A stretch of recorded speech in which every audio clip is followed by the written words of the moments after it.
Welcome to Crunchy Taco Tip Tuesday. I'm Mark Suadolnik, Textile Application Specialist with Graphic Solutions Group. And yes, I did say Crunchy Taco Tip Tuesday. What we're going to do today in the GSG lab is show you how to print a 5-color crunchy taco. This is what the shirt is going to end up looking like. We're going to go ahead, we're going to use Aviant Specialty Inks Brittle base, Suede base, Cork base, and Fashion Soft base in separate applications, and we're going to print a crunchy taco. Okay, we're ready to start building our taco. Our first screen is going to be a 195 mesh with a 60-90-60 durometer squeegee, and we're going to be using Aviant Specialty Inks Fashion Soft base, and we added 25% of Wilflex Epic Sprint White to it. Our next step, we're going to go ahead and flash our underbase 280 degrees Fahrenheit for 5.5 seconds. Our next screen is going to be Wilflex Epic National Red. This is going to be printed through a 230 mesh screen using a 70 durometer squeegee. We're going to do 2 strokes on this so we can cover up the Fashion Soft really well. Our next screen is going to be Aviant Specialty Inks Cork base, and we added to it just standard Wilflex Epic Kelly Green.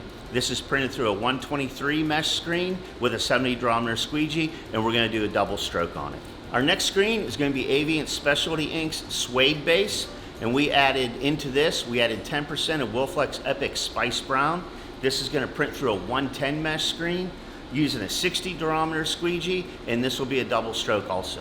Our final screen is going to be our crunchy taco shell. Now for this, we used an 83 mesh screen. We used Kiwo thick coat emulsion, and this is coated 8/2, all wet on wet.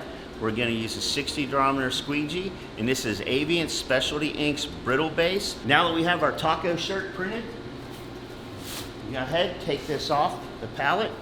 Here's the finished print. We're going to go through the dryer at 320 degrees. After it comes out of the dryer, we're going to let this ink cool down a little bit, and we're going to crack the taco shell.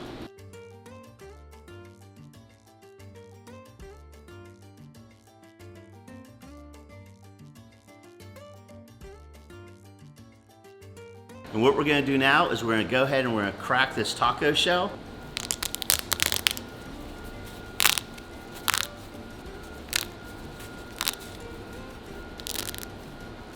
And here we have our finished crunchy taco shirt. Using the suede base for the meat, it just gives us that little bit more texture and add a little more dimension to the shirt. And using the cork base for the lettuce, it gives the lettuce the appearance that it's not flat, that it actually has the curves that lettuce would when you see it on a taco. Here at GSG, we pride ourselves in coming up with different printing techniques to help you grow your business so you can stay a step ahead of your competition. For more information and tips on screen printing, like this technique right here, visit gogsg.com, follow us on social media, and we'll see you next time.